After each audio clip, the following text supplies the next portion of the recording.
নমস্কার। আজকে মাসের প্রথম রবিবার।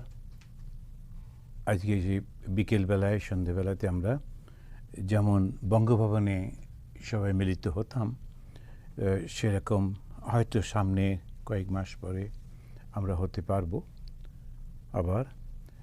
এখন এরকমভাবেই আমরা পাঠ করছি শ্রীরামকৃষ্ণ কথামৃত। শ্রী রামকৃষ্ণ এই কথামৃতের অনেকটা আমরা পাঠ করেছি। শুরুতে যেমন আমরা করি সেরকম কথামৃতের এটি পড়ে নিই। তব কথামৃতম তপ্ত জীবনম কবিভিরীড়িতম কল্মষাপহম শ্রবণমঙ্গলম শ্রীমদাততম ভুবি গৃহন্তি এ ভূরিদা জনাঃ।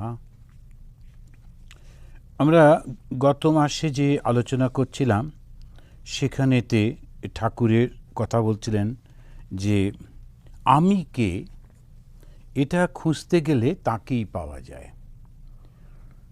আমাকে নিজেকে যখন খুঁজছি তখন আস্তে আস্তে করে ভগবানকেই আমি পাচ্ছি। কেননা যখন আমি সোর্সে পৌঁছলাম, যে আমি প্রথমেই যেমন ঠাকুর সুন্দর করে বলছেন, আমি কে এইটা খুঁজতে গেলে তাকেই পাওয়া যায়। আমি কি মাংস, আমি কি হাড়, না রক্ত, না মজ্জা, না মন, না বুদ্ধি, কোনটা আমি? বিচারের শেষে গিয়ে দেখা যায় যে সব কিছুই, যে শেষে গিয়ে সব কিছুই আমি কিছুই নই, নেতি নেতি। তখন করতে করতে যেটা শুধু আছি, অস্তি ইতি, এটাই তখন ধরা ছোঁয়ার উপায় নেই, নির্গুণ নিরুপাধি, কোনো উপাধি নেই। উপাধি বলতে কোনটাকে বলে? উপাধি মানে হচ্ছে যে ওনার এইটা আছে, সেইটা আছে, এরকম নানান রকমের। তো সেরকম কোনো কিচ্ছু নেই, কোনো উপাধি নেই। নির্গুণ, তার কোনো গুণ নেই, মানে সত্য রজতম এই গুণগুলো তার মধ্যে ক্রিয়া করছে না, কোনো উপাধি নেই। তো কোনো কিছু, সব কিছু বাদ দেবার পর যেটা থাকে সেটা একটা অস্থি, এই ভাবটা থাকে। তো এটা হচ্ছে ওই মারোয়াড়িদের সঙ্গে কথা হচ্ছিল, তাদের সঙ্গে তিনি এটি বলছেন। এখন এটাকে বলা হচ্ছে অদ্বৈত ভাব। তো এই ভাবটা খুব প্রচার করেছিলেন শঙ্করাচার্য। কেননা প্রথমে হিন্দুইজমটা তারা শুরু হয়েছিল যখন প্রথম, তখন যাগযজ্ঞের মধ্যে দিয়ে শুরু হচ্ছিল, দেবতা টেবতা শুরু হয়েছিল। তারা সব চিন্তা করতো যে এই গাছটাকে উপড়ে নিয়ে চলে গেল প্রচণ্ড শক্তি এই হাওয়ার, তাহলে বায়ু দেবতা, তারপরে বজ্রপাত ইন্দ্র দেবতা, তারপর সূর্য দেবতা, এরকম নানান রকম করে করে তখন অগ্নি থেকে শুরু হচ্ছে। আমরা ধীরে ধীরে ধীরে ধীরে the saga of the soul বলে একটা বক্তৃতা করেছিলাম ইংলিশে, একটা সিরিজ 1-2 বছর ধরে, ওর মধ্যে এগুলো সব আছে। তো ধীরে ধীরে বলেছিলাম কীভাবে একটার পর একটা রিসার্চ করে করে এগিয়েছে হিন্দুরা। তো ওই ভয় থেকে তারপরে ভক্তি হলো, ভক্তি থেকে একটা বিশ্বাস হলো, বিশ্বাস থেকে তারা চেষ্টা করে চলেছেন, বুঝবার চেষ্টা করছেন। এরপরে যখন মোটামুটিভাবে সব কিছু ঠিক হয়ে গেছে, কিন্তু একটা অদ্ভুত জিনিস যেটা লক্ষ্য করে দেখি, যে সমাজটা একটা খুব বড় ব্যাপার। আমাদের সমাজটা কেমন ছিল? যেহেতু খাদ্য বস্ত্র বাসস্থানের কষ্ট ছিল না ভারতবর্ষে, সেই কারণেতে চিন্তা করবার খুব সুযোগ ছিল এবং সমস্ত রাজারা খুব শান্তিতে থাকতেন। তার কারণ তাদের পাশাপাশি থাকতেন একজন করে ঋষি, যারা তাদের অহংকারটাকে খুব একদম শান্ত করে রাখতেন।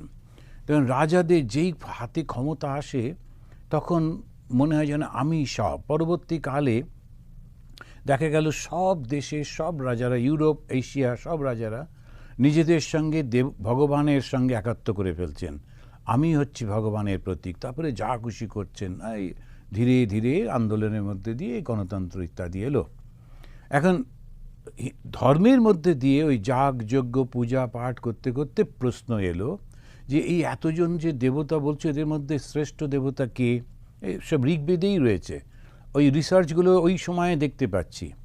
তারপরে তখন বলছেন যে আমরা কাকে যজ্ঞ করব, পৃথিবীটাকে কিভাবে ধরে রেখেছে, কি দিয়ে তৈরি হলো এই পৃথিবী, এইভাবে কিন্তু এগোচ্ছে। তার ধীরে ধীরে ধীরে ধীরে যখন এই উপনিষদ সৃষ্টি হলো, উপনিষদ তিনি বলে দিচ্ছেন যে এইটাই হচ্ছে সত্য।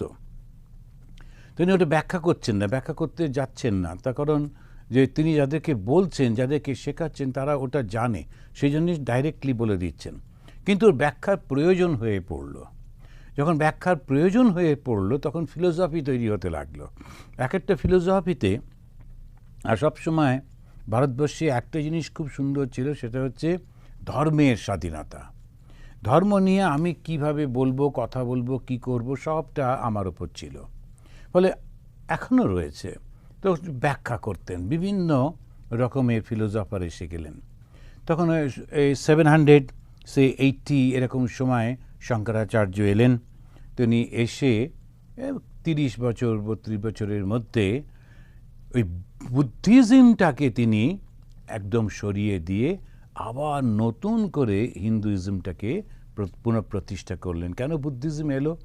কেননা ওই যাগযজ্ঞ ব্যাপারটা খুব বেড়ে গেছিল। যখন ওই এত বেশি হয়ে গেছিল, তখন সমস্তটাই চলে গেছিল রাজাদের খুশি করার জন্যে, রাজাদের কাছ থেকে, ধনীদের কাছ থেকে, ব্যবসায়ীদের কাছ থেকে পয়সা পাওয়ার জন্যে পুরোহিতরা নানান রকম করতে লাগলেন। তখন হিন্দু ধর্মের নামে নানান, যেমন হয় একটা আন্দোলন যখন চলতে থাকে তখন তার মধ্যে নানান পারফোরেটেড হয়ে যায়, ঢুকে পড়ে নানান স্রোত, নানান ভাবনা, আবার সেটাকে পরিশুদ্ধ করতে হয়।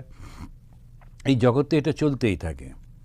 তো যখন বুদ্ধিজম এলো, বুদ্ধিজম এসে তারা বলল যে এই যাগযজ্ঞের কোনো প্রয়োজন নেই, যাগযজ্ঞটাকে সরিয়ে দাও, দিয়ে তুমি নিজেই চেষ্টা করো। তখন প্রচুর বুদ্ধি, তারপরে রাজাদের সাপোর্ট পাওয়াতে বুদ্ধিজম খুব তাড়াতাড়ি স্প্রেড করেছিল। হিন্দু ধর্মটা তখন একটু সমস্যায় পড়ল। সেই হিন্দু ধর্মের পুনঃপ্রতিষ্ঠা করতে শঙ্করাচার্য এলেন। এসে তিনি ওই বুদ্ধিজমের সরাবার জন্যে অদ্বৈতের উপর জোর দিলেন। হিন্দুইজমে যদি আমরা লক্ষ্য করে দেখি, তা ওই 3টে পথের উপর খুব জোর দেওয়া হচ্ছে: দ্বৈত, বিশিষ্টাদ্বৈত, অদ্বৈত। তো দ্বৈত এবং অদ্বৈত এটা আমরা খুব বেশি জানি সকলে, বিশিষ্টাদ্বৈত সম্পর্কে ধারণা একটু কম। তো ওটাও একটা ইন বিটুইন তারা একটা পথ রামানুজাচার্য বার করেছিলেন। এখন অদ্বৈততে শঙ্করাচার্য এসে তিনি বলছেন যে আমরা বিভিন্ন সমস্ত উপনিষদ থেকেই তিনি কোটেশন দিচ্ছেন, নিজে কিছু না, উপনিষদ থেকেই কোটেশন দিয়ে তারপরে তৈরি করছেন সেইটি। তারপরে ধীরে ধীরে ভক্তির দিকে এটা কমে গেল, মানে ভক্তির কথাগুলো কমে যাওয়ার পর আবার তখন 200 বছর পরে ওই রামানুজাচার্য এলেন, এসে আবার ভক্তির কথা বলতে লাগলেন।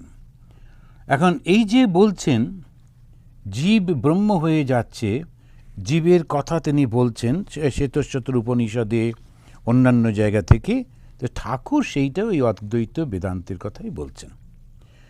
বলবার পর গঙ্গা দর্শন করে তিনি ভক্তি মতে তিনি সগুণ চিন্ময় শ্যাম, শ্রীরামকৃষ্ণ তো তিনি সমস্ত সব কিছুকে নিয়ে চলছেন। তিনি অদ্বৈত, তিনি এসেছেন এবং ভগবান স্বয়ং এসেছেন এই সবটাকে মেলাবার জন্যে। মানুষের একটা সমস্যা আছে, সে যেটা নেয় ওটাই শুধু নিতে থাকে, আর অন্য কিছু নিতে পারে না, এবং সেটাই খুব একেবারে সবাইকে না তুমিও এসো তুমিও এসো করে ওই রকমভাবে চলতে থাকে। আর যাতে অন্য কোনো দিকে আর কেউ না যায় সেরকমও ভাবে একটা, তখন ওই ন্যারো গণ্ডির মধ্যে চলে। যারা ভক্তিপথের লোক তারা সবসময় বলবে যে তোমরা শুধু ভক্তির দিকে থাকবে, একদম কখনো তোমরা অদ্বৈতের দিকে যাবে না, তখন ওটা নষ্ট করে দেবে তোমাদের ভক্তি ইত্যাদি ইত্যাদি। ভগবান শ্রীরামকৃষ্ণের জীবনকে যদি আমরা লক্ষ্য করি তখন দেখব যে যখন তোতাপুরীজি এলেন অদ্বৈত বেদান্তের কথা বলছেন, তখন কিন্তু তার আর একজন গুরু, যিনি তন্ত্রের গুরু, তা তিনি বলছেন যে বাবা তুমি ওর কাছে যেও না, ওর কাছে গেলে ও তোমার ভক্তির ভাব নষ্ট করে দেবে। শ্রীরামকৃষ্ণের কাছে সবটাই ঠিক আছে, তিনি দ্বৈতভাবে সাধনা করছেন, অদ্বৈতভাবে সাধনা করছেন, বিশিষ্টাদ্বৈতকেও তিনি সাপোর্ট করছেন, সবাইকে তিনি কম্বাইন করছেন। কেন না, তার সেই বিখ্যাত কথা, মা জানে কার পেটে কী সয়।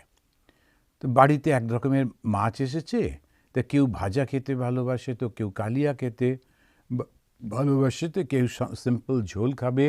মা ঠিক জানে উনি রান্না করে করে দিচ্ছেন। তো না অদ্বৈত, বিশিষ্টাদ্বৈত, দ্বৈত সবটা। তো ভগবান শ্রীরামকৃষ্ণ তিনি সবটাকেই ওই কম্বাইন করে দিচ্ছেন। এবং একদম শেষে মাস্টারমশাই লিখছেন যে যখন ঠাকুর বাড়িতে আরতি আরম্ভ হইয়াছে, তখন যাহারা এখনও পোস্তার উপর বা পঞ্চবটির মধ্যে পাদচারণা করিতেছেন, তাহারা দূর হইতে আরতির মধুর ঘণ্টা নিনাদ শুনিতেছেন। জোয়ার আসিয়াছে, ভাগীরথী কুলো কুলো শব্দ করিয়া উত্তর বাহিনী হইতেছেন। আরতির মধুর শব্দ কুলো কুলো শব্দের সঙ্গে মিশ্রিত হইয়া আধো মধুর হইয়াছে। এই সকলের মধ্যে প্রেমোন্মত্ত ঠাকুর শ্রীরামকৃষ্ণ বসিয়া আছেন। সকলেরই মধুর, হৃদয় মধুময়, মধু মধু মধু। ওম মধু, ওম মধু, ওম মধু। এখন একবার শ্রীরামকৃষ্ণ বলছেন, ব্যাকুল হয়ে একবার কাঁদো দেখি, নির্জনে গোপনে দেখা দাও বলে, দেখা পাবে। আবার বলছেন বিচার করো যে তুমি কে, আমি কে, দেখবে ঠিক তুমি সেই সত্যতে পৌঁছে যাবে। তো আমরা এবারে একটা নতুন অধ্যায় শুরু করছি। বেলঘরে গ্রামে গোবিন্দ মুখোপাধ্যায় বাটিতে শ্রীরামকৃষ্ণ নরেন্দ্র প্রভৃতি ভক্ত সঙ্গে কীর্তনানন্দে। এটা প্রথম পরিচ্ছেদ। শ্রীরামকৃষ্ণ বেলঘরে শ্রীযুক্ত গোবিন্দ মুখুজ্জের বাড়িতে শুভাগমন করিয়াছেন। আজ রবিবার 7ই ফাল্গুন 18ই ফেব্রুয়ারি 1883 খ্রিস্টাব্দ, মাঘ শুক্লা দ্বাদশী, পুষ্যা নক্ষত্র। নরেন্দ্র, রাম প্রভৃতি ভক্তরা আসিয়াছেন, প্রতিবেশীগণও আসিয়াছেন। 7টা-8টার সময় প্রথমেই ঠাকুর নরেন্দ্রাদির সঙ্গে সংকীর্তনে নৃত্য করিতেছেন। ভগবান শ্রীরামকৃষ্ণ তিনি একজন মিশনারি, সেই জন্যে তিনি এসে ধর্ম প্রচার করছেন। ভগবান শ্রীরামকৃষ্ণ রামরূপে এসেছিলেন, ভগবান শ্রীরামকৃষ্ণ কৃষ্ণরূপে এসেছিলেন, তখনও তিনি ধর্ম প্রচার করেছেন। সেই ধর্ম প্রচারে তখন তিনি রাম রূপে তিনি এক রকমের কাজ করেছেন, কৃষ্ণ রূপে তিনি আরেক রকমের কাজ করেছেন। শ্রীরামকৃষ্ণ রূপে এসে তখন রাবণ বা ওই রকম ধরনের মানুষ নয়, এখন যে আধুনিক মানুষ, তাদের মনে, তাদের চিন্তার মধ্যে পরিবর্তনের জোয়ার আনতে হবে। তা মেরে ফেলার কোনো দরকার নেই, তাই অস্ত্র তার কাছে নেই। তিনি এসে ওই ভগবানের নাম করছেন। প্রত্যেকের বাড়িতে বাড়িতে যান। কাদের বাড়িগুলোতে? একটু বড় লোক, কেননা তারা আরও অনেক লোককে ডাকতে পারে।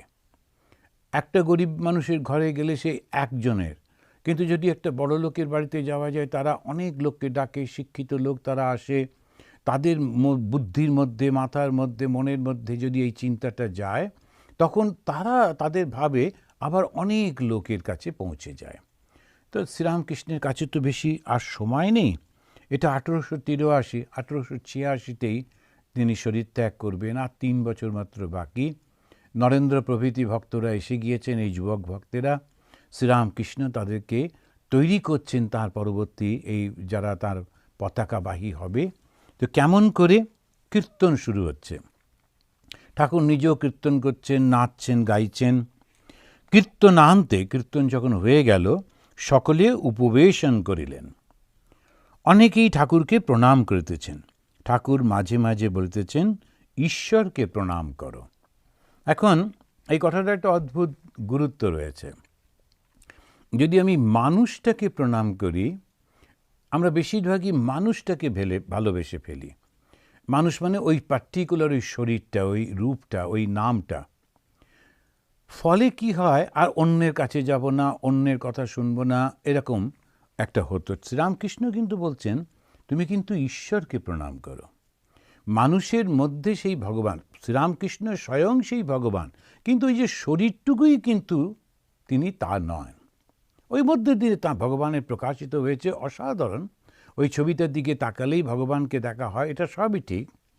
কিন্তু স্বামী বিবেকানন্দ যেমন আমেরিকায় এসে শ্রীরামকৃষ্ণ সম্পর্কে কোনো কথা বললেন না, শুধু মাই মাস্টার বলে একটা লেকচার দিয়েছিলেন, কিছুই কথা বলছেন না, কিন্তু তত্ত্বটাকে বলছেন, সত্যটাকে বলছেন। অনেকেই তাকে ভুল বুঝেছিল, এমনকি তার গুরু ভাইরা পর্যন্ত জিজ্ঞেস করেছিল, তুমি শ্রীরামকৃষ্ণ সম্পর্কে কিছু বলোনি তো ওখানে। তো এখন এই যে ভাবটা, তাই শ্রীরামকৃষ্ণের এই কথাটা দেখুন, যখন সবাই প্রণাম করছে তখন তিনি তো জগৎগুরু, তাই শিক্ষা দিচ্ছেন, বলছেন যে ঈশ্বরকে প্রণাম করো। আবার বলিতেছেন তিনি সব হয়ে রয়েছেন, তবে এক এক জায়গায় বেশি প্রকাশ, যেমন সাধুতে। দেখুন শ্রীরামকৃষ্ণ, এই জন্য আমি এই কথামৃতটাকে পঞ্চম বেদ বলি। বেদ মানে তো জ্ঞান, তো সেই জ্ঞানের কথা কথামৃতের প্রত্যেকটা লাইনে লাইনে রয়েছে। যখন ছত্রে ছত্রে দেখুন মাস্টারমশাই লিখছেন যে ঠাকুর বসে আছেন, লোকেরা প্রণাম করছে, প্রণাম যখন করছে তখন কি অসাধারণ কথাগুলো বলছেন, ঈশ্বরকে প্রণাম করো। তারপরে বললেন যে তিনি সেই ভগবান সবার মধ্যেই প্রকাশিত হয়ে রয়েছেন, যে দুষ্ট লোক বাঘ সবই তো আছে, কিন্তু বাঘকে নারায়ণ নারায়ণ বলে আলিঙ্গন করার তো দরকার নেই। তা তিনি সেই একই ভাব কারোর মধ্যে বেশি। এই ভাবটা বেশি বলতে কি, ঈশ্বর তাহলে কে? ঈশ্বর সব কিছুই, তিনি ওই ভালো আছেন মন্দও আছেন। এই দুর্গা পুজো আসছে, মা দুর্গাকে আমরা পুজো করব, তারপরে নবমীর দিন যখন মহিষাসুর বধ হবে তখন আমরা প্রচণ্ড উত্তেজনা, সে মহিষাসুর বধ হচ্ছে। তা সেই এই সময়তেই আবার রাম গিয়ে রাবণকে মেরেছিলেন, তখন উত্তর ভারতের দিকে ওরা আবার সেই রামলীলা করবে, রাবণ বধ হবে, রাবণের 10টা মাথা, বিরাট একটা ভয়ঙ্কর দেখতে। কিন্তু 10টা মাথা ঠিক ওরকম না, প্রচণ্ড বুদ্ধিমান ছিলেন, 10টা মানুষের বুদ্ধি ছিল সে রাবণ। তো তাকে কিন্তু দুষ্টু হয়ে গেছিলেন, তিনি নিজের দিকে চলে গেছিলেন, তিনি শুধু নিজের শক্তিকে ভালোবাসতেন, নিজে ভোগ করতে চাইতেন, অহংকারে পরিপূর্ণ হয়ে গেছিলেন। তো ওইটাই হচ্ছে ঈশ্বর থেকে আমাদেরকে আলাদা করে নিয়ে যাচ্ছে। ঈশ্বর তো সব জায়গায় রয়েছেন। যেমন ঠাকুর এক জায়গায় বলছেন যে একটা প্রদীপ জ্বলছে, তার আলোতে একজন ভাগবত পাঠ করছে, খুব ভালো কাজ করছে, আর একজন নোটটাকে জাল করছে, এখন কারেন্সিটাকেও জাল করছে একই আলোতে। তো ভগবান তো সেইভাবেই দিচ্ছেন, তিনি সৃষ্টি করেছেন, ভালোও দিয়েছেন মন্দও দিয়েছেন, তোমাকে বুদ্ধিও দিয়েছেন। এবার বুদ্ধি দিয়ে তুমি কোন দিকে যাবে। রাবণ দুষ্টু দিকে চলে গেল, ওই জন্যে সে ধ্বংস হলো। কিন্তু আবার ভগবানেরই তো শক্তি তার মধ্যে। অসুর যখন দেওয়া হলো, অসুরের সেই শক্তি, সেও কিন্তু ধ্যান জপ করে সাধনা করে বহু বছর ধরে সাধনা করে শক্তি পেল। শক্তি কি না, আমি সবাইকে শাসন করব, সবাইকে পায়ের তলায় রাখবো। এখন ওই অহংকার যেই এলো, আমি করব, ভগবান থেকে আলাদা হয়ে যাচ্ছে। তাহলে ভগবানকে, যার মধ্যে অহংকারটা কম, তো ঠাকুর কি বললেন, তিনি সব হয়ে রয়েছেন, তবে এক এক জায়গায় বেশি প্রকাশ, যেমন সাধুতে। সাধু মানে কি শুধু গেরুয়া পরা? সাধু মানে লম্বা চুল দাড়ি রাখা, সুন্দর করে টিকা টিকা পরা? না, সাধু মানে যার অহংকার নেই। যার মধ্যে অহংকার নেই তার মধ্যেই ঈশ্বরের প্রকাশ বেশি। পোশাকটা কেন পরা হয়? নিজেকেই একটু মনে করিয়ে দেওয়া যে আমি একটু আলাদা, এই জগতে অন্য সমস্ত থেকে আমি আলাদা, বারবার স্মরণ করা যে গেরুয়া বস্ত্র যে পরে সেটা হচ্ছে আমি একটু আলাদা, লোকেরাও বুঝলো। এখন সমাজও দৃষ্টি রাখছে সাধুর প্রতি, আর সাধু নিজেও সজাগ থাকছে যে আমার এই করার কথা নয়। তখন সে কতগুলো প্রতিজ্ঞা নিয়েছে, সেইভাবে চলে। ধীরে ধীরে সে তার ভেতর থেকে অহংকারটাকে দূর করছে। যত অহংকার চলে যাচ্ছে তত তার মধ্যে ঈশ্বরের প্রকাশ হচ্ছে। সেই জন্যে সাধুর মধ্যে প্রকাশ মানে যার মধ্যে অহংকার কম, তার মধ্যেই ভগবানের প্রকাশ। অহংকার চলে গেলেই সঙ্গে সঙ্গে ঈশ্বরকে দর্শন করা যাবে। আবার তিনি বলছেন, হ্যাঁ তা তো বটে, সবার মধ্যেই তিনি রয়েছেন, বাঘ সিংহের মধ্যেও আছেন, কিন্তু তাই বলে কি বাঘকে আলিঙ্গন করা? দূর থেকেই প্রণাম করে চলে যেতে হয়। আবার দেখো জল, কোনো জল খাওয়া যায়, কোনো জলে পূজা করা চলে, কোনো জলে নাওয়া যায়, আবার কোনো জল কেবল অন্য আচান শোচানের জন্যে হয়, প্রতিবেশী আজ্ঞা বেদান্ত মত কিরূপ। এই যে ঠাকুরের কাছে কথা হচ্ছে, যদি লক্ষ্য করে দেখেন সবাই কিন্তু একটু বেদান্ত মতের পছন্দ করতেন। কেন? ওই শঙ্করাচার্য যে বেদান্ত প্রতিষ্ঠা করেছিলেন, যে বুদ্ধিস্টদের একদম সরিয়ে দিয়ে বুদ্ধিস্টরা যে ধরনের ফিলোসফি, মারধর কোনো কিছু না। আমাদের যে ভারতবর্ষে এই ধর্ম নিয়ে লোক ক্ষয় হতো না, কিন্তু সেটা অনেক পরের দিকে হয়েছে। লোক যুদ্ধ এই সমস্ত কিছু নেই। রাজারা নিজের যুদ্ধ করতে, হয়তো একজন বুদ্ধিস্ট রাজার সঙ্গে হিন্দু রাজার যুদ্ধ হচ্ছে, আমরা সেটাকে যদি ধর্মের বলি, যুদ্ধ বলি, সেটা ভুল হবে। দুই রাজা যুদ্ধ করছে, তো একজন হিন্দু একজন বুদ্ধিস্ট, এই পর্যন্ত। তা এখানেতে আমাদের যুদ্ধটা কি হতো? বাক যুদ্ধ, তর্ক বিতর্ক হতো। শঙ্করাচার্য গিয়ে তিনি বিশেষ করে কাশীতে তখন এটা হতো, তিনি নিজের মত প্রতিষ্ঠা করছেন। কি মত প্রতিষ্ঠা করছেন? 3টে মাত্র প্রশ্ন, জানেন, এইটার উপরেই তর্ক বিতর্ক হতো। তুমি যদি ভালো করে নিজের মতটা প্রকাশ করতে পারো, মানুষকে কনভিন্স হয়, তখন তোমার জয়, লোক তোমার দিকে আসবে। কি? স্রষ্টা কে? সৃষ্টিটা কি? সৃষ্টির সঙ্গে স্রষ্টার সম্পর্কটা কি? এই তো 3টে প্রশ্ন। ঠাকুর নিজেও বলেছেন যে স্রষ্টাটা কি, সেইটা হচ্ছে আসল। শঙ্করাচার্য একরকমভাবে ব্যাখ্যা করছেন, বুদ্ধিস্টরা আর এক রকমভাবে ব্যাখ্যা করত। তারা শূন্যবাদী একটা দল ছিল, তারা সেইভাবে ব্যাখ্যা বলছে। বুদ্ধিস্টরা আবার বিভিন্ন স্কুল আছে, তারা বিভিন্নভাবে বলে। শঙ্করাচার্য এসে ওই প্রশ্নগুলোতে ওদেরকে হারিয়ে দিলেন, তারা উত্তর দিতে পারল না, এবং আবার বেদান্ত ফিরে এলো এবং বেদান্ত প্রচার হতে লাগলো। খুব বেশি তো আমাদের ছাপাখানা ছিল না, হাতে লিখে লিখে সব, খুব একটা এমনি ছিল না। কিছু শিক্ষিত লোক, কয়েকটা বই, এইভাবেই প্রচারটা হতো। তা কিছু সাধুরা তারা ঘুরে ঘুরে এগুলো প্রচার করত। এখন এই ভদ্রলোক এসছেন, এসে বলছেন আজ্ঞা বেদান্ত মত কিরূপ। শ্রীরামকৃষ্ণ বলছেন, বেদান্তবাদীরা বলে সোহম ব্রহ্ম সত্য, জগৎ মিথ্যা। স অহম, স মানে ঈশ্বর, আমি সেই ঈশ্বর, অর্থাৎ স্রষ্টা এবং আমি এক। কেন বলে? তখন ওরা যুক্তি দিয়ে বলবে যে দেখো, যদি জগতে দুটো বস্তু থাকে তাহলে সংঘর্ষ হবেই হবে। এই দুটো বস্তুর সংঘর্ষ হলেই ধ্বংস হয়ে যাবে। দুটো বস্তু দিয়ে যদি কোনো কিছু সৃষ্টি হয়, দুটো মানে একের বেশি বস্তু দিয়ে, তখন সেটা কোনো না কোনো দিন আলাদা হয়ে যাবে। এর প্রকৃতির নিয়মে আমরা চোখের সামনে দেখতে পাচ্ছি। তাহলে যিনি স্রষ্টা, তিনি নিশ্চয়ই একটা বস্তু দিয়ে সৃষ্টি। এবং কি সেই বস্তু? সেটা হচ্ছে চৈতন্য। সেই চৈতন্য দিয়ে সর্বব্যাপী তিনি। এই চৈতন্য দিয়েই তিনি আমাদের সৃষ্টি করেছেন। চিন্তার মধ্যে দিয়ে সৃষ্টি হলো। তা আমরাও কিন্তু সেই চৈতন্য। তাই সো অহম, সো মানে তিনি, সেই চৈতন্য যিনি, যার থেকে সৃষ্টি হয়েছে, এই চৈতন্যময় যাকে বলা হয় ব্রহ্ম। চৈতন্য দেব নয়, কিন্তু চৈতন্য মানে অল পারভেডিং কনসিয়াসনেস, সর্বব্যাপী সেই যে জীবন, সেই চৈতন্য, সেই চেতনার মধ্যে, তার থেকে সৃষ্টি হয়েছে, আমিও তাই। তখন বলছে সোহম, তারপরে বলছেন ব্রহ্ম সত্য। ব্রহ্ম মানে সর্বব্যাপী চৈতন্য, সেটাই একমাত্র সত্য। মানে তিনি চিরকাল, চিরবর্তমান। এই সত্য মিথ্যা মানে এখানে যখন বলা হচ্ছে সত্য, হচ্ছে চিরবর্তমান, কোনো পরিবর্তন নেই, সেই সত্য। আর জগৎটা কি? মিথ্যা। মিথ্যা মানে বেশি দিন থাকে না। এখানে আমরা যদি বলি মিথ্যা আর সত্য, একটা কিছু নেই তাকে আমরা মিথ্যা বলি, বাংলাতে তো বলা হয়, সব ভাষাতে তাই। কিন্তু এখানে মিথ্যা মানে এটা টেম্পোরারি, নেই তা নয়, কিন্তু রয়েছে।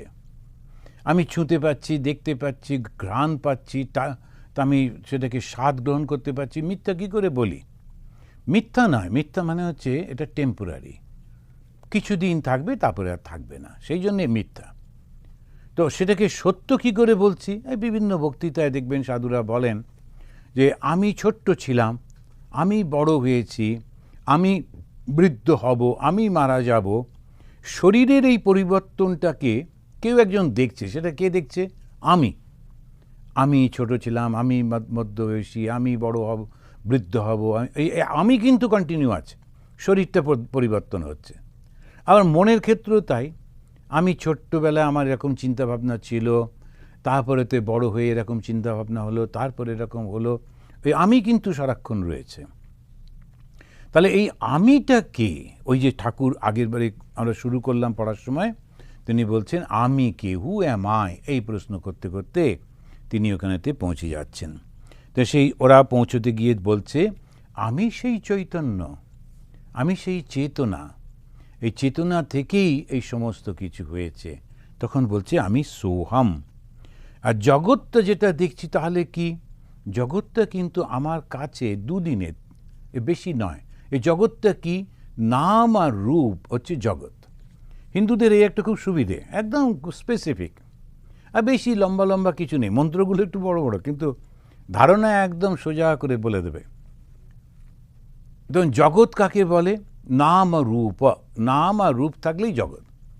যার নাম আছে আর একটা চেহারা আছে, রূপ আছে, ওটাই জগৎ। রাম নাম আর রূপ বিশিষ্ট জগৎ। এখন যার নাম আছে মানে আমার একটা নাম আছে, আমার একটা রূপ আছে, রূপটার মধ্যে এই শরীরটা, তার রং, তার নানান রকম, তো ওটা জগতের মধ্যে পড়ে গেল। সূর্য জগতের মধ্যে পড়ল, চন্দ্র, তারপরে সমুদ্র, সব কিছুই জগতের মধ্যে পড়ছে। তাহলে সব কিছু জগৎ মানে সব কিছুই কিছুদিন পর শেষ হয়ে যাবে, থাকবে না, সমস্ত কিছু চলে যায়। তাই বলছেন মিথ্যা, আমিও মিথ্যা, কেবল সেই পরব্রহ্মই আছেন। তা পরব্রহ্ম, পরব মানে হচ্ছে সুপ্রিম। তা কেন সুপ্রিম বলা হলো? কেন এই ব্রহ্ম থেকে সৃষ্টি হচ্ছে, তা সৃষ্টির সময় তিনি নিজেকে আলাদা করে নিচ্ছেন। যখন আলাদা করছেন তখন তাকে বলা হলো সগুণ ব্রহ্ম। সগুণ ব্রহ্ম থেকে ওই পরপর যারা আপনারা জানেন, এই সৃষ্টির ব্যাপারটাতে খুব সুন্দর করে একটা ফিলোসফি, সে 24 তত্ত্বের কথা বলছেন, সাংখ্য ফিলোসফি, 24টা তত্ত্বের কথা বলে তারা বোঝাচ্ছেন কীভাবে সৃষ্টি হচ্ছে ইত্যাদি। বেদান্তও সেটাকে মেনে নিয়ে, শুধু একটা জায়গায় একটু ডিফারেন্স হচ্ছে। সেটা কি না, সাংখ্য বলছে পুরুষ আর প্রকৃতি, বেদান্ত বলল ব্রহ্ম আর শক্তি বা মায়া। এখন এই যে মায়া আর প্রকৃতি, এটা একদম এক তা কিন্তু না, একটু ডিফারেন্স তো আছে। কি ডিফারেন্স না, প্রকৃতি, সাংখ্য বলছে, সাংখ্য ফিলোসফি, যে প্রকৃতি হচ্ছে চিরন্তন, প্রকৃতি একটা আলাদা এন্টিটি, আবার পুরুষ একটা আলাদা এন্টিটি। প্রকৃতি থেকে সৃষ্টি হয়, কিন্তু পুরুষ কাছাকাছি এলে, অর্থাৎ যখন চৈতন্য কাছাকাছি আসে, তখন তার মধ্যে সৃষ্টির ভাবটা আসে, ওই প্রকৃতির মধ্যে, প্রকৃতি তখন সৃষ্টি করছে। বেদান্তবাদীরা বললেন যে ব্রহ্মের শক্তিটাই হচ্ছে ওই মায়া, ওরা প্রকৃতি শব্দ না দিয়ে বললেন মায়া। আর ওটা ব্রহ্মেরই শক্তি, ব্রহ্মের সঙ্গে রয়েছে, ওর থেকে আলাদা নয়। এবং এই মায়াটা কিন্তু শেষ হয়, প্রকৃতি শেষ হয় না, ওটা ইটারনাল, কিন্তু এটা ইন্ডিভিজুয়ালি মায়াটা শেষ হয়ে যায়। কীরকম? মায়া দুটো শক্তি আছে, একটা আবরণ শক্তি আর একটা বিক্ষেপ শক্তি। আবরণ কি করে? ও সত্যিকারে যে জিনিসটা তার উপরে, ওটাকে চাপা দিয়ে দেয় প্রথম, দিয়ে তার উপরে আর একটা কিছু ওর উপরে দিয়ে দেয়, আবরণ ও বিক্ষেপ। তখন যখন আবরণ করে দিচ্ছে, ঢাকা দিয়ে দিচ্ছে, যেমন সবসময় আমাদের একটা সুন্দর উদাহরণ বলা হয়, সেটা একটা দড়ি পড়েছিল, একজন লোক সেটাকে সাপ ভাবে দেখলো। এখন দড়ি তো আর সাপ হয়নি, যে দেখছে তার দৃষ্টিতে ওটা সাপ হয়ে গেছে। আর একটা লোক বলছে, আরে কেন চেঁচাচ্ছ, ওটা দড়ি তো, তুমি পাড়া মাথায় করছো কেন? তখন বলছে না না ওটা সাপ। বলছে চলো দেখি, কাছে গিয়ে টর্চ জেলে দেখলো এটা একটা দড়ি মাত্র। তাহলে দড়ি তো কোনো দিন সাপ হয়নি, কে সাপটা সৃষ্টি করলো? আমি সৃষ্টি করলাম। কেমন করে সৃষ্টি করলাম? প্রথমে দড়িটাকে ঢাকা দিয়ে দিলাম, আবরণ হলো, ওর উপরে সাপটাকে চাপিয়ে দিলাম, সাপের ওই ওরকম টাইপের বলে ওর উপরে সাপটাকে চাপিয়ে দিলাম, দিয়ে বললাম এই, তখন এটাকে সাপ। তা ওই আবরণ আর বিক্ষেপ করার ক্ষমতাটা ওই মায়ার মধ্যে রয়েছে। আর মায়ার তিনটে গুণ আছে, দুটো শক্তি আর তিনটে গুণ। তিনটে গুণ কি কি? সত্য, রজ আর তম। একটা খুব ভালো, একটা খুব খারাপ, আর দুটো এই মিক্স করে একটা মাঝখানে রজ। সত্য, রজ আর তম। রজটা হচ্ছে মিক্স, ভালো আছে একটু খারাপও আছে। এখন এই তিনটে গুণ দিয়েই সব কিছু হচ্ছে, যত কিছু। আর ওই দুটো শক্তি দিয়ে। এটা কার? ওই ব্রহ্মেরই। কি করছে? সৃষ্টি করছে। এখন সেই জন্যে এই যে সৃষ্টিটা হচ্ছে, ব্রহ্মের একটা ব্রহ্ম থেকে আলাদা হয়ে তার শক্তি ক্রিয়া করছেন। কিন্তু যখন ব্রহ্মটা কোনো কিছু করছেন না, তিনি হচ্ছেন পরব্রহ্ম। সেই জন্যে সগুণ ব্রহ্ম, নির্গুণ ব্রহ্ম। না কোনো গুণ নেই, তা নির্গুণ ব্রহ্ম, সগুণ ব্রহ্ম। আমাদের তন্ত্রের মধ্যেও আমরা সেটাই দেখি যে তিন রকমের শিব রয়েছেন।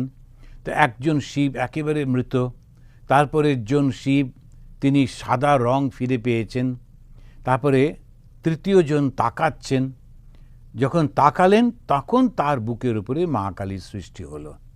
তো সেইভাবে তন্ত্র একই কথা বলে চলেছে। তখন এইরকমভাবে তিনি বলছেন, যখন জিজ্ঞেস করলেন বেদান্ত মতটা কি, উনি বললেন যে সোহম বলে আমি তিনি, অর্থাৎ স্রষ্টা এবং সৃষ্টি দুটোই এক। তাহলে আর সৃষ্টি যেটাকে আমি দেখতে পাচ্ছি বাইরে, এই বস্তু, এগুলো সব ভীষণ ভীষণ অল্প দিনের জন্যে, এটা টেম্পোরারি, তাই মিথ্যা। আমিও মিথ্যা। আমিটা মানে আমার এই শরীর, আমার এই মন, এই সমস্তটা মিথ্যা। কিন্তু আমি তো যায় না, তাই আমি তার দাস, আমি তার সন্তান, আমি তার ভক্ত, এ অভিমান খুব ভালো। ঠাকুর এক ঝটকায় তিনি দ্বৈততে চলে আসছেন। কারণ যে জিজ্ঞেস করলো সে কিন্তু বেদান্তর মতের কথা অনেকে জিজ্ঞেস করে বটে, কিন্তু অধিকারী হওয়া ভীষণ কঠিন। তো ভীষণ ভীষণ কঠিন। কেন?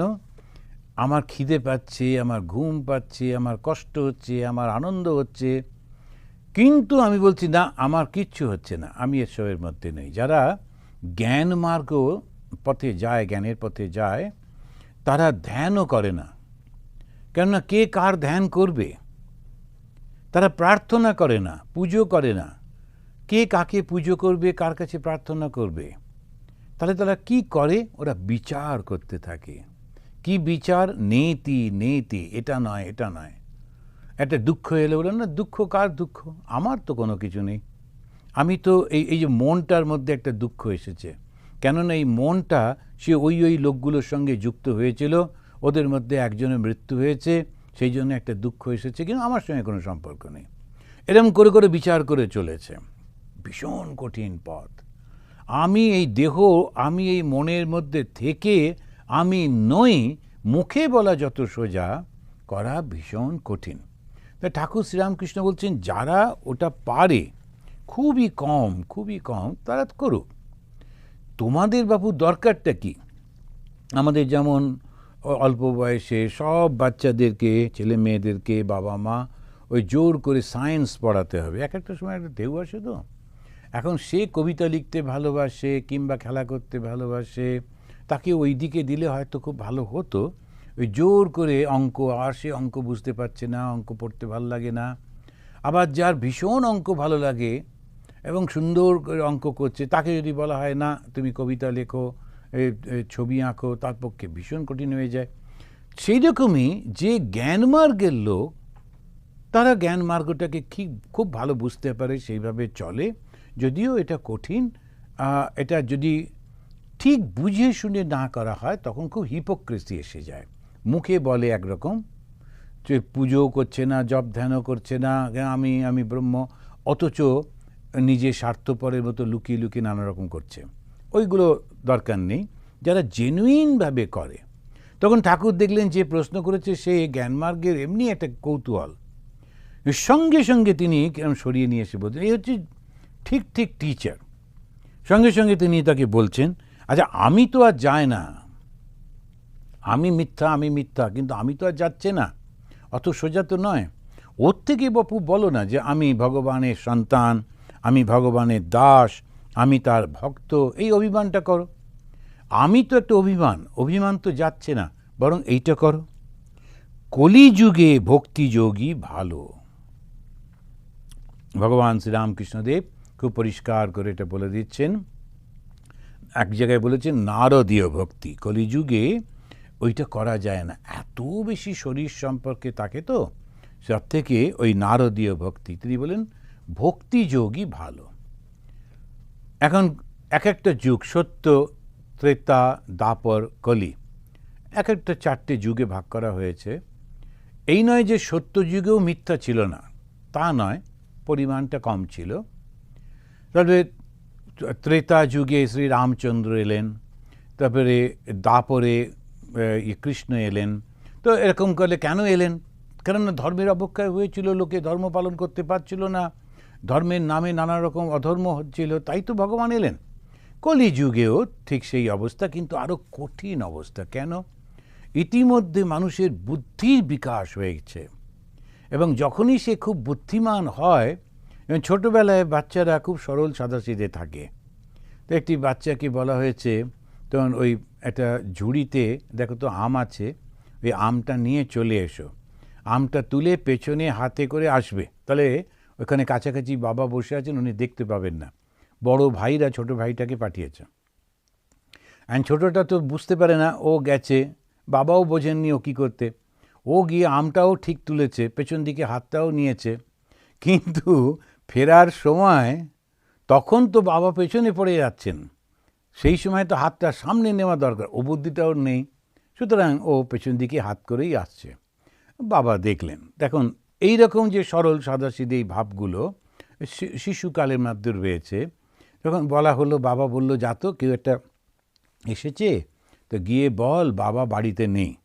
ও দরজাটা খুলে পরিষ্কার বলল, বাবা বললেন বাবা বাড়িতে নেই। তো এরকম এই সরলতাগুলো সমস্ত অল্প বয়সে সব রয়েছে। এখন এই সরলতাটাকে যদি আমরা ঠিক ঠিক কাজে লাগাই, মানুষের মধ্যে সেটা রয়েছে, যত বড় হতে থাকে তত তার বুদ্ধির বিকাশ হতে থাকে, আর যত বুদ্ধির বিকাশ হতে থাকে সেই বুদ্ধিটাকে যদিও সঠিকভাবে কাজে লাগায়, একটু আগে যে আলোচনা হচ্ছিল যে নইলে দানব হয়ে যায়, বুদ্ধিটাকে শুধু নিজের স্বার্থের দিকে ব্যবহার করে করে ও দানবে পৌঁছে গেল, সে সমস্ত কিছুকে কন্ট্রোল করতে শুরু করে দিল। কিন্তু যদি ওই বুদ্ধিটাই সবার কল্যাণের জন্য ব্যবহার করতো, তখন দেবতা হয়ে যেত। এইটুকুই তো পার্থক্য। তো এইখানে ওই কলিযুগে বলছেন যে দেখো, ওটা তো সম্ভব নয় না, আমার ওই বুদ্ধিটা বেড়ে গেছে, সুতরাং একটা কাজ করা যাক, কলিযুগটাতে বরঞ্চ ভক্তিটাই ভালো। কারণ আমি ভগবান এ কথা বললে ও কিভাবে সেটাকে ব্যাখ্যা করবে, কিভাবে দেবে, খুব কঠিন হয়ে যাবে। ওই জন্যে কলিযুগে অদ্বৈত জ্ঞানটাকে অনেক কমানো হলো। শ্রীরামকৃষ্ণ বিবেকানন্দ পরবর্তীকালে যখন অদ্বৈত জ্ঞানের কথা বলছেন, সেখানে কিন্তু তারা বলছেন বিশ্বাসের কথা, আত্মবিশ্বাসী হও। স্বামী বিবেকানন্দ বারবার বলছেন আত্মবিশ্বাসী হওয়াটাই বিবেকানন্দের বেদান্ত। এই অহংকারটাকে কিভাবে হচ্ছে? আত্মবিশ্বাস রূপে প্রকাশিত হচ্ছে। সবাই পারে, আমিও পারি, এবং আমি যখন পারি, এই যে ভাবটা এলো আমার মধ্যে, সেই শক্তিটা রয়েছে, এই ভাব এলো, তখন যে জুতো তৈরি করে সে আরও সুন্দর জুতো তৈরি করতে পারবে। আমি খুব সুন্দর করে করব, অন্যরা করতে পারে, কিন্তু আমি আরও ভালো করে করব। তখন ওই যে শক্তিটা তখন কিন্তু অহংকার হিসেবে ব্যবহার হচ্ছে না, তখন ওই শক্তিটা, বুদ্ধিটা তখন নিজের বিকাশের জন্য ব্যবহার হচ্ছে। তাই বেদান্ত, বিবেকানন্দের বেদান্ত এক কথা বলা যেতে পারে আত্মবিশ্বাস। ওই আত্মবিশ্বাসটা, ওরে নেই নেই করে কি নেই হয়ে যাবি? স্বামীজি কখনো কখনো বলছেন যে সবাই যদি পারে তুমিও পারবে, কেন পারবে না? আত্মবিশ্বাসী হও। এখানে যে বক্তৃতা করলেন শিকাগোতে, সারা ভারতবর্ষ উথাল পাতাল হয়ে গেল, একটা নবজাগরণ এসে গেল। কি করলেন স্বামীজি? আত্মবিশ্বাসটা ফিরিয়ে দিলেন। ওই আত্মবিশ্বাসের শক্তি, বিবেকানন্দের কথাগুলো পড়ছি আর ভেতরে একটা প্রচণ্ড শক্তি আসছে, আমিও পারবো। এত এত জীবন তো চলে গেল, আর একটা জীবন না হয় মানুষের কল্যাণেই দিলে তো কী অসুবিধে হলো? কতবার জন্মেছি, মরেছি, আবার জন্মাবো, আবার মরবো, একটা জীবন মানুষের কল্যাণে দিয়ে দেখো না কি হয়। মানুষের মনে হলো তাই তো, সবার জন্যে করব। দেশের মধ্যে একটা আলোড়ন এসে গেল, ঢেউ এসে গেল, প্রচণ্ড স্বাধীনতার স্রোত গড়ে উঠল। এখন এই স্বাধীনতা একেবারে তিনি বিরাট একটা ঢেউ তুলে দিলেন। তখন জাতীয় নেতারা ওই ঢেউয়ের মাথায় উঠে বসলেন বটে, ঢেউটা তুললেন কিন্তু এই ফিলোসফার, এই দার্শনিক স্বামী বিবেকানন্দ। সমস্ত বিভেদ ভুলিয়ে দিলেন, দিয়ে বললেন তুমি আত্মা, কোথায় তোমার বিভেদ? এই সেই শক্তিটা তিনি প্রকাশ করলেন, এই স্বাধীনতার শক্তি। এই নয় যে ব্রিটিশদের তিনি ঘৃণা করতেন, কিন্তু পরাধীনতাটাকে তিনি মানতে চাইতেন না। স্বাধীনতা স্বাধীনতা স্বাধীনতার কথা বলছেন। Freedom freedom freedom, freedom is the first condition of growth. তো ওই স্বাধীন হতে হবে, চিন্তায় ভাবনায় জীবনযাপনে স্বাধীন হচ্ছে, তখন সে নিজের মধ্যে শক্তিটাকে জাগ্রত করছে। ওইটাই বেদান্ত। আর এখানে যে ভক্তি যেটা ঠাকুর কথা বললেন, তাতে আধ্যাত্মিক পথে এটা সুবিধে হবে। নইলে ওটাকে অহংকার করে আমি জ্ঞানী, আর এইটা করতে গিয়ে তখন নিজেকে ঠকানো এবং মানুষকে ঠকানো, আর কাজের কাজ কিছু হলো না, ধর্মটার অবক্ষয় হয়ে গেল। তো শ্রীরামকৃষ্ণদেব বলছেন কলিযুগে ভক্তিযোগী ভালো, ভক্তির দ্বারা তাকে পাওয়া যায়। দেহবুদ্ধি থাকলেই বিষয় বুদ্ধি, রূপ রস গন্ধ স্পর্শ শব্দ এই সকল হচ্ছে বিষয়। বিষয় বুদ্ধি যাওয়া বড় কঠিন। বিষয় বুদ্ধি থাকলে সোহম হয় না। বিষয় বুদ্ধি থাকলে সোহম কি করে হবে? আমি সে, তখন তার তো কিছু থাকার কথাই নয়, তার দেহটার দিকেও তার নজর থাকে না, তখন সে বিষয় বুদ্ধি কি করে করবে? ত্যাগীদের বিষয় বুদ্ধি কম, সংসারীরা সর্বদা বিষয় চিন্তা নিয়ে থাকে, তাই সংসারীর পক্ষে দাসোহম অর্থাৎ ভক্তি, আমি ভগবানের ভক্তির দিকে ভগবানকে নিয়ে থাকি। তো সংসারী যারা, তাদের তো বিষয় আশায় দেখতে হবে স্বাভাবিকভাবে। এখন সন্ন্যাসীদের পক্ষে তো সম্পূর্ণ আলাদা, কোনো ঘর নেই, বাড়ি নেই, যখন যেখানে থাকে সেখানেই থাকে, আশেপাশের লোকজনই তার বন্ধু, তার আত্মীয়, তারপরে সেখান থেকে চলে গেল তো আবার আর একটা জায়গায়, তার তো কোনো কিছু বন্ধন নেই। কিন্তু যে একবার সংসারে গেছে, তার স্ত্রী পুত্র বাবা মা পরিবার পরিজন, তাকে তো সব কিছু নিয়ে চলতে হবে। ওই সন্ন্যাসীর মতো করলে তো হবে না। তো সন্ন্যাসী যে, সে যদি সোহম প্র্যাকটিস করে, ও যদি জ্ঞান মার্গের পথে যায়, তাও হতে পারে। কিন্তু সংসারে থেকে সোহম করাটা বা জ্ঞান মার্গের পথে যাওয়াটা অত্যন্ত ভুল। ওই শুনে মনে হয় ও আমরা তো সায়েন্স পড়েছি, আমি তো ইঞ্জিনিয়ার, আমি তো এরকম এরকম, সেই এক বুদ্ধি। আর অদ্বৈত জ্ঞানটা আর একটা জিনিস, সেখানে আমি থাকছে না, তো সেই জন্য এই করতে গিয়ে অনেক ভুল হয়ে যায়। শ্রীরামকৃষ্ণ ভগবান তিনি এসেছেন আমাদের সাহায্য করতে। যদি ওই জ্ঞানমার্গের পথে সবার পক্ষে সুবিধে হতো, উনি খুব উৎসাহ দিতেন।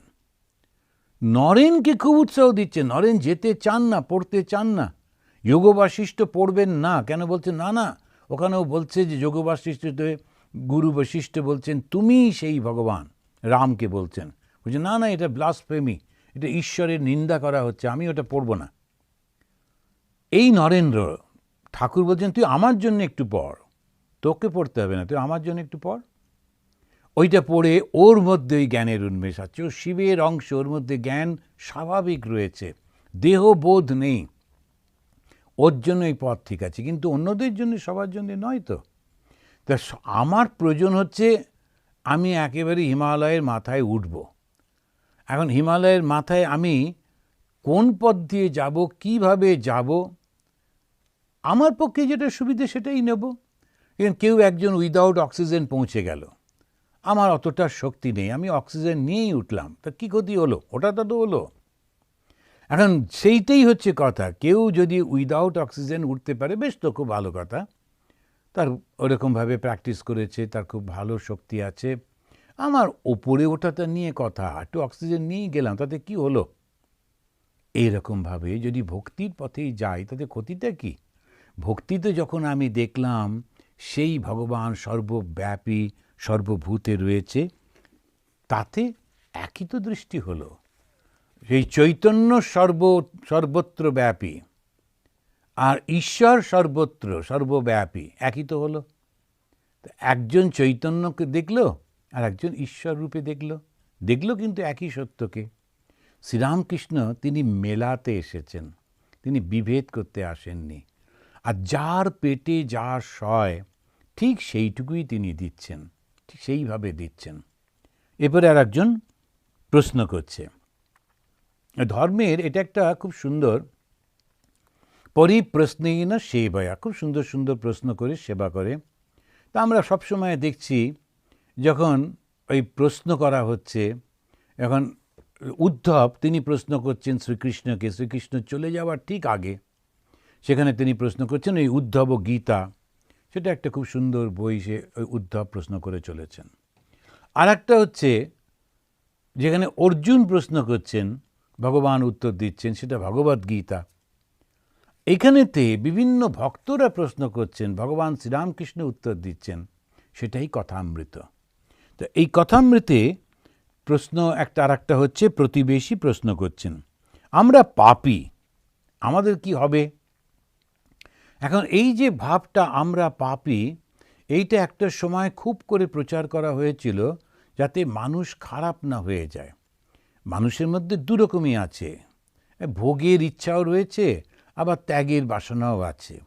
ওই দুটোকে ব্যালেন্স করে মানুষটাকে সঠিক পথে নিয়ে যাওয়া। কি করে ব্যালেন্স করা যাবে? মন। তো মনটা যদি সুন্দরভাবে গড়ে তোলা যায়, চিন্তাটাকে যদি ওইভাবে ডেভেলপ করা যায়, তখন ওই মানুষটাই ওইরকম থাকবে। এখন দুটি ছেলে আর মেয়ে একসঙ্গে বাড়িতে বড় হচ্ছে, ভাই আর বোন, একটা পুরুষ একটি নারী, কিন্তু কখনো তারা অন্য কোনো কিছু করবে না যেমন অন্যভাবে। কেন না? তাকে বলা হলো তুমি ভাই, তুমি দাদা, তুমি বোনকে রক্ষা করবে। আবার বোনকে বলা হলো তুমি ভাইকে সেবা করবে, ভাইকে খেতে দেবে, ভাইকে দেখাশুনো করবে। তো এই দুটো একসঙ্গে গড়ে উঠছে, শুধু কথা, শুধু ধারণা, কি অসাধারণভাবে। আর যখন বড় দাদার স্ত্রী আসছেন, তখন বলা হচ্ছে মাতৃসমা, তার চরণ দুটি সবসময় লক্ষ্য করতে হয়, দেখতে হয়, কোনো কুদৃষ্টি কখনো দিতে নেই। বাস একটা শুধু শিখিয়ে দিয়েছে, কোনো ক্ষতি হচ্ছে না, কোনো খারাপ হচ্ছে না। সমাজটা যে গড়ে উঠেছে পশুদের মধ্যে থেকেই কিন্তু মানুষের সমাজ, আর সেই মানুষের সমাজটাকে কি সুন্দরভাবে গড়ে তুলেছেন। রামচন্দ্র গিয়ে তিনি যখন বালিকে শাস্তি দিচ্ছেন ওই কারণে, তুমি তোমার ভাইয়ের স্ত্রীকে কেন নিজের স্ত্রীর মতো ব্যবহার করেছো? বালি বলছে না না, এটা আমাদের সমাজ না, এখন হবে না। তুমি রাজা, তুমি যদি এরকম করো তাহলে অন্যরা তো এরকম করতেই থাকবে। সুতরাং আজ থেকে এগুলো সব বন্ধ। এইভাবে দৃষ্টিতে দেখো, রামের ভাই লক্ষ্মণ, সে তার যে রামের স্ত্রী সীতাকে শুধু চরণ দুটি লক্ষ্য করতো, চরণ দুটি দেখত। তাই যখন নূপুরটা পাওয়া গেল খুঁজে, তখনও চিনতে পারলো এটা মা সীতার এই নূপুরটা। মাতৃসমা হচ্ছেন মানুষ, হচ্ছে তার চিন্তা, মানুষ হচ্ছে তার ভাবনা। এই পুলিশের ভয় দেখিয়ে কি তাকে বন্ধ করা যায়? যদি বাবা মা, আত্মীয় স্বজন, শিক্ষক এবং সমাজ একটা সুন্দর শিক্ষা ব্যবস্থা গড়ে তোলে, যার মধ্যে দিয়ে যেটা সঠিক, যেটা ভালো, সবসময় সেটা মধ্যে আসবে। বিশেষ করে সবথেকে শক্তিশালী এখন শিক্ষকের ভূমিকা নিয়েছে আমাদের মিডিয়া। এখন বিশেষ করে যেটা এই মুভির মধ্যে দিয়ে, আর তারপরেতে আমাদের এই টিভির মধ্যে দিয়ে, এরা এখন গুরু অবস্থায় রয়েছেন। ওদের শিক্ষাগুলো মানুষের মধ্যে ছড়িয়ে পড়ছে। ওরা যদি সেই ভালো শিক্ষাটা না দেন, বারবার খারাপ জিনিসটা মানুষের মধ্যে আনেন, এখন মনে করেন যে আমাদের এই লেখাটা কি লোকে পড়লো, একটা খারাপ বিষয় নিয়ে লিখলে সেটা বইটা দারুণ বিক্রি হলো, একদম খুব ভালো সেল হয়েছে। কিন্তু যিনি করলেন, তিনি কি করলেন? মানুষের মনের মধ্যে পশুটাকে আবার জাগিয়ে তুললেন। তার কিছু বই বিক্রি হলো বটে, কিন্তু একেবারে ওই নোংরা নর্দমার জিনিসগুলোকে তিনি খুব সুন্দর করে ফুল দিয়ে সাজিয়ে সামনে দিলেন। দেবার পর তার মধ্যে যে দেবত্বের ভাব জাগানোর বদলে পশু ভাব জেগে গেল, শরীরী ভাব জেগে গেল। অল্প বয়সী ছেলে মেয়েগুলো তারা কীরকম ব্যবহার করতে লাগলো। সমাজটা আস্তে আস্তে চতুর্দিকে সেজে গুজে লোক ঘুরছে, কিন্তু কেউ কাউকে বিশ্বাস করতে পারছি না, ভয় পাচ্ছি, মনে হচ্ছে যেন একটা জঙ্গলের মধ্যে আমরা রয়েছি। তা ধর্ম কি? ধর্ম মানুষটাকে দেবতায় পরিবর্তন করে। কি করে পরিবর্তন করে? চিন্তাটা পরিবর্তন করিয়ে দিয়ে। শুধু গায়ে একটা নামাবলী চাপিয়ে দিলাম, কি তিলক কাটলাম, কি সারাক্ষণ কীর্তন করছি, কি সারাক্ষণ অন্য এই ভগবানের বইটা হাতে নিয়ে ঘুরে বেড়াচ্ছি, তাহলে নাকি? শুধুমাত্র চিন্তার মধ্যে দিয়ে। ওই চিন্তাটা কি? এই ভগবান শ্রীরামকৃষ্ণ তিনি যে কথাগুলো বলছেন, সেইগুলোকে যদি আমরা ছেলে মেয়ে সবার মধ্যে দিতে পারি, ধীরে ধীরে ধীরে এই পরিবর্তনটা আসবে। যখন বললেন আমরা পাপী, আমাদের কি হবে, এই পাপ বোধটা কী করে এলো? ওই মানুষকে এটা কন্ট্রোল করবার জন্য একটা সময় বলা হলো যে নরক আছে, তুমি যদি পাপ করো তাহলে নরকে যাবে, এবং খ্রিশ্চানদের মধ্যে এটা বিশেষ করে, কারণ ওই সমাজটাকে রাখা যাচ্ছিল না, ওদের প্রচণ্ড গায়ের শক্তি, হিংস্র মানুষ, একে খুন করছে, ওকে, তখন এই পাপ পাপ পাপ বলে বলে খুব করে আটকানো হলো। পাপের প্রায়শ্চিত্ত করতে হবে করে মানুষ খানিকটা সেটা দিয়ে তাকে আটকানো হচ্ছে। এই এখন যখন মানুষ একটু শিক্ষিত হয়েছে, চতুর্দিকে পুলিশ রয়েছে, সমাজটা খুব সুন্দর সুগঠিত সমাজ, সেইখানে যখন বলছে পাপ, তার মানে নিজের উপর আত্মবিশ্বাসটা নেই। তখন ঠাকুর বলছেন তার নাম গুণকীর্তন করলে দেহের সব পাপ পালিয়ে যায়। দেহের সব পাপ পালিয়ে যায়, অর্থাৎ এই দেহটার জন্যে আমি যদি কোনো কিছু অন্যায় করি, অন্য কাউকে ঠকাই, তো এই যে ভোগগুলো সেইগুলো হচ্ছে পাপ। আমি নিজের টাকায় একটু খাবার কিনে খাচ্ছি, এটা তো কোনো পাপ না। আমি পরিশ্রম করেছি, করে একটা টাকা পেয়েছি, সেই টাকা দিয়ে বাজারে গিয়ে কিছু খাবার কিনে খাচ্ছি, এটা তো কোনো পাপ হতে পারে না। কিন্তু যখন আমি আমার চিন্তা ভাবনাগুলোর মধ্যে শুধু অহংকারটা থাকবে, দেহটাই থাকবে, আমিই শুধু থাকবো, তখন সেটাকেই বলা হচ্ছে পাপ। অ্যান্ড এইটা চলে যাবে কীরকম করে? ঠাকুর শ্রীরামকৃষ্ণ একদম সিম্পল, তার ঠিক ওই 400 বছর আগে, 500 বছর আগে চৈতন্য মহাপ্রভু এসে এইটা খুব করে প্রচার করলেন। কারণ তখন একটা ইসলাম শাসন চলছে, মানুষের তখন মন্দিরে যাওয়া, ধ্যান ধারণা করা, বই পড়া, এগুলোর আর সময় নেই। চতুর্দিকে সমাজে একটা উথাল পাথাল, কেননা পলিটিক্যাল চেঞ্জ একটা হচ্ছে, তো তার মধ্যে ধর্মটা কি করে ধরে রাখবেন? তখন সেই ভগবানের শক্তি প্রকাশিত হলো চৈতন্য মহাপ্রভুর মধ্যে দিয়ে। তিনি সর্বত্র পূর্ব ভারতটাকে একেবারে জাগিয়ে তুললেন, বললেন শুধু কৃষ্ণ নাম করো, তাহলেই হবে, ওই নামের শক্তিতেই হয়ে যাবে। শ্রীরামকৃষ্ণ তিনি সেরকমভাবে বললেন, নাম গুণকীর্তন করলে দেহের সব পাপ পালিয়ে যায়। এটা কি শুধু কথার কথা? না, নাম আর নামই দুজনেই এক। যখনই ভগবানের নাম করছি, সেই ভগবানটাকে একটা কোনো কাউকে একটা ভগবান বানিয়ে যদি করি, সেটা তো আমি জানি না, কিন্তু ঠিক ঠিক যার মধ্যে এই প্রেম, এই ভালোবাসা, নিঃস্বার্থপরতা, সেবা, নিরহংকারিতা প্রকাশিত হয়েছে, সেই মানুষটাকে মধ্যে ভগবানের প্রকাশ হয়েছে। ওই যে প্রথমে আলোচনা করলাম, অহংকারটা তার থেকে সরে গেছে, তার মধ্যে ওই সদ্গুণগুলো আবিষ্কার হয়েছে, তার সদ্গুণগুলো প্রকাশিত হয়েছে, সে দেবতা হয়েছে। এই যে দেবতা, মানব, দানব আমরা বলি, যে 16 নম্বর অধ্যায়ে আপনি পড়ে যদি দেখেন, খুব পরিষ্কার পরিষ্কার, এই দুর্গা পুজো আসছে, এক দেবী পক্ষ, সেখানে অসুর আর দেবতা, এই যে ভাবটা খুব পরিষ্কার করে ভগবদ্ গীতার 16 নম্বর অধ্যায়ে প্রথম 3টে শ্লোকে 26টা দৈব গুণ দেওয়া হয়েছে। ওই দৈব গুণগুলোই হচ্ছে দেবতা। দেবতা মানে 4টে হাত বা 10টা হাত বা এরকম, ওসব কিছু না, ওগুলো আমাদের কল্পনা। দেবতা মানে ওই গুণগুলো, অদ্বেষ্টা সর্বভূতানাম মৈত্র করুণা এবচ, এরকম করে করে দেখবেন 26টা গুণ দিচ্ছে। এখন এই 26টা গুণের পরে এই 16 অধ্যায়, তার পরেরগুলো উনি বলছেন আচ্ছা খারাপগুলো তোমাকে বলে রাখি, নাহলে তুমি যদি বুঝতে না পারো। এবারে ওষুধদের গুণগুলো বলছেন, ওষুধদের যে সমস্ত ভাবগুলো থাকে সেটা বলা হচ্ছে। সে এই দুটো যদি আমরা বুঝতে পারি, ধর্ম হচ্ছে একটা, স্বামীজি বললেন যেটা, এটা একটা পরিবর্তন এনে দিচ্ছে, মানসিক পরিবর্তন। It is a process that makes a brute unto man, man unto God. এটা এমন একটা পদ্ধতি যে একটা স্বার্থপর মানুষকে খুব ভালো মানুষ তৈরি করে দেয়, আর এই ভালো মানুষটাকে দেবতা করে দেয়। দেবতাটা কি? শুধু ভালোবাসা, তার মধ্যে কোনো স্বার্থপরতা নেই। তা ওই অবস্থায় পৌঁছনো, তা তুমি নামটা করো, নাম করলেই চলে যাবে।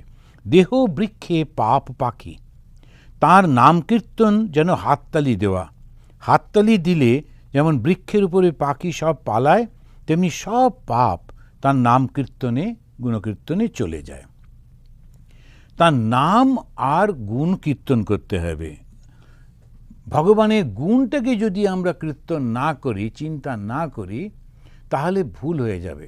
শুধু রাম নাম করে যাচ্ছি, জয় রাম শ্রীরাম জয় জয় রাম করে খুব চেঁচিয়ে সারা রাত ধরে করলাম, কিন্তু রাম কি করেছিলেন সেটা একেবারে মাথায় এলো না। যিনি রামকে বনবাসে পাঠিয়েছিলেন, সেই কৈকেয়ীকে রামচন্দ্র মা বলে ডাকছেন, আর বলছেন খবরদার কেউ ওনাকে অপমান করবে না, কোনো মহিলার গায়ে যেন কেউ হাত না দেয়। যিনি যে দাসী তার কথাতে প্ররোচিত হয়েছিলেন, সেই রানী বললেন খবরদার ওই দাসীর গায়ে হাত তুলবে না। তিনি যাচ্ছেন গুহক চণ্ডাল, তারা মরা পোড়ায়, তারা ওই শিকার করে, নৌকো চালায়, এই যে জাতিটা ছিল তাকে গিয়ে বুকে জড়িয়ে ধরছেন, বলছেন আমার বন্ধু। এই শ্রীরামচন্দ্রের এই গুণগুলো যদি আমরা দেখতে পাই, তিনি একেবারে শিকারীদের মেয়ে, যারা শিকার করত তাদের মেয়ে, সে শবরী মানে শবরদের মেয়ে, একেবারে নিচু জাত এখনকার ভাবে, তার এঁটো ফলটা উনি খাচ্ছেন, কেননা ও এত ভালোবেসে একটু করে সে টেস্ট করে দেখছে সত্যি এটা মিষ্টি কিনা, তারপরে রামচন্দ্রকে দিচ্ছে। তার মধ্যে তখন দেহবোধ নেই, আমি নিচু জাতের মহিলা আর রাম ভগবান, তিনি রাজার ছেলে, ও সেটা ভাবটা নেই। ও শুধু দেখছে যে এটা মিষ্টি, তো টক হলে ভগবানকে দেবো না, আমার দেবতা। রামের এই যে ভালোবাসা মানুষের প্রতি, কই আমরা কি সেটা দেখি? এই গুণগুলো কখন সেই কথাগুলো বলি আমরা? রাম রাম করে চিৎকার করছি, একে মারবো ওকে মারবো করছি। রামচন্দ্র আমাদের প্রতি খুশি হতে পারেন? এতে হয় কখনো? নাম গুণকীর্তন, এই গুণগুলো যদি না নিই, শ্রীকৃষ্ণের গুণ হচ্ছে ত্যাগ, রামের গুণ হচ্ছে সত্য। একবার যখন সত্য বলেছেন সেটাই মানতে হবে। কজন মানছি আমরা? কৃষ্ণ তিনি সব কিছুকেই তিনি নিজে নিতে পারতেন, সারা ভারতবর্ষে একচ্ছত্র সম্রাট হতে পারতেন, কিন্তু সব কিছুকে ত্যাগ করে দিচ্ছেন। যারা অন্যায় করছে তাদের সঙ্গে নেই। তার ছেলে শাম্ব অন্যায় করেছে, তাকেও বললেন না, ওর সঙ্গে আমি নেই। ওইটা কি আমরা সত্যি দেখি? সেজন্যে যখন আমরা ভগবান বলি যাকে, তার গুণগুলোকে নিতে হয়, সেই গুণগুলোকে জানতে হয়। ঠাকুর শ্রীরামকৃষ্ণ বললেন তার নাম গুণকীর্তন। আর শ্রীরামকৃষ্ণের গুণ কি? শ্রীরামকৃষ্ণের গুণ হচ্ছে ভালোবাসা, নিঃস্বার্থপরতা, নিরহংকারিতা, কোনো অহংকার নেই। তা আমরা যারা শ্রীরামকৃষ্ণের ভাবের মধ্যে রয়েছি, আমাদের মধ্যে যদি সেই অহংকার থাকে, তাহলে আমরা শ্রীরামকৃষ্ণের কথা বলছি বটে, কিন্তু ঠাকুরের ভাব নিতে পারছি না। ঠাকুরের আশীর্বাদ কতটা পাবো সেটাতেও সন্দেহ থাকছে। কেননা শ্রীরামকৃষ্ণ শুধু নাম না, শ্রীরামকৃষ্ণ ওই ভাবটাকে নিতে হবে। তাই নাম আর গুণকীর্তন। আবার দেখো, মেঠো পুকুরের জল সূর্যের তাপে আপনা আপনি শুকিয়ে যায়, তেমনি তার নাম গুণকীর্তনে পাপ পুষ্করিণীর জল আপনা আপনি শুকিয়ে যায়। তো একটু তাড়াতাড়ি শেষ করি, সময় হয়ে যাচ্ছে। রোজ অভ্যাস করতে হয়। সার্কাসে দেখে এলাম ঘোড়া দৌড়চ্ছে, তার উপর বিবি এক পায়ে দাঁড়িয়ে রয়েছে। কত অভ্যাসে ওইটি হয়েছে। আর তাকে দেখবার জন্যে অন্তত একবার করে কাঁদো। কেউ সোজা বলে দিচ্ছেন অন্তত একবার করে। দুটি উপায়, অভ্যাস আর অনুরাগ, তার দেখার জন্যে ব্যাকুলতা। আমরা এইটা আবার পরের মাসে আলোচনা করব, যে ঠাকুর যে কথাগুলো বললেন খুবই সুন্দর করে উনি শেষ করছেন। আমরা পরের মাসে এইটাতে নিয়ে আলোচনা করব।